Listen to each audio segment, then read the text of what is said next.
Recently আমরা দেখলাম বাংলাদেশে খুব বড়সড় ধরনের ভূমিকম্প হয়েছে। এখন প্রশ্ন হলো ভূমিকম্প কেন হয়? প্রধানত ভূমিকম্প হয় টেকটোনিক প্লেটের কারণে। টেকটোনিক প্লেটের নড়াচড়া, ঘর্ষণ কিংবা স্থানান্তর, প্রধান এই তিনটি কারণে ভূমিকম্প হয়। চলুন এবার জেনে নিই টেকটোনিক প্লেট কাকে বলে।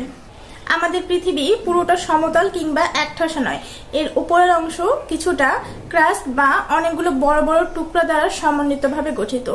এই টুকরা বা সমন্বিত অংশগুলোকেই টেকটোনিক প্লেট বলা হয়। এই টেকটোনিক প্লেটগুলো সবসময় ধীরে ধীরে নড়াচড়া করে। যখন একটি প্লেটের সাথে আরেকটি প্লেটের ধাক্কা খায় কিংবা একটি প্লেটের মধ্যে আরেকটি প্লেট ঢুকে যায়, কিংবা হতে পারে একটি প্লেটের সাথে আরেকটি প্লেটের ঘর্ষণের ফলে হঠাৎ করে দূরে সরে যায়, তখন পৃথিবীর যে ভূপৃষ্ঠ রয়েছে সেই ভূপৃষ্ঠের মধ্যে এক ধরনের চাপ সৃষ্টি হয়। এই চাপগুলো জমে থাকে এবং হঠাৎ করে এক মুহূর্তের মধ্যে বের হয়ে যায়, এবং বের হওয়ার এই অবস্থাটাই ভূমিকম্প নামে পরিচিত। উদাহরণস্বরূপ ধরুন আমার হাতে দুটি প্লেট রয়েছে। দুটি প্লেটকে যদি একসঙ্গে একইভাবে ধাক্কা দিতে থাকি, এই ধাক্কার ফলে বা জোরে জোরে ঠেলা হয় একটি থেকে আরেকটি পাশে, তাহলে দেখা যাবে দুটির মধ্যে এক ধরনের ঘর্ষণ তৈরি হবে। এই ঘর্ষণের ফলে হঠাৎ করে কোনো একটি প্লেট যদি একটু সরে যায়, তাহলে কিন্তু এক ধরনের ধাক্কা অনুভূত হচ্ছে। এই যে একটা ধাক্কা অনুভূত হচ্ছে, এই বিষয়টি হচ্ছে ভূমিকম্প। সো আমাদেরকে বুঝতে হবে যে ভূমিকম্প আসলে কোন কোন এলাকাগুলোতে বেশি, এবং ভূমিকম্প হলে আমাদের কি কি করণীয় রয়েছে। একটা কথা মনে রাখতে হবে, ভূমিকম্প একবার হয়ে গেলে যা আর হবে না এরকমটা না।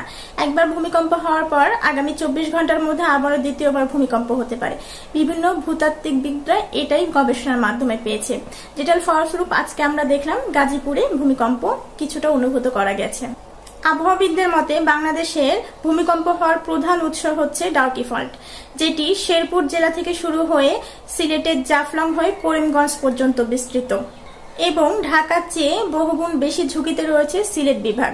তারপরও ঢাকা শহরে ঘনবসতির কারণেও অনেক ক্ষয়ক্ষতি হতে পারে। ভূমিকম্প থেকে প্রতিরোধ করার মতো কোনো ক্ষমতা আমাদের মানুষের নেই, কারণ এটা একটি প্রকৃতির নিয়ম। তাছাড়া যদি ভূমিকম্প হয়ে যায়, তাহলে সেখানে আপনার করণীয় হবে আপনি ঘরের বাইরে বের হওয়ার জন্য সর্বোচ্চ চেষ্টা করবেন, এবং যদি না পারেন, বহুতল ভবনে থাকেন, তাহলে ছাদে যাওয়ার চেষ্টা করবেন।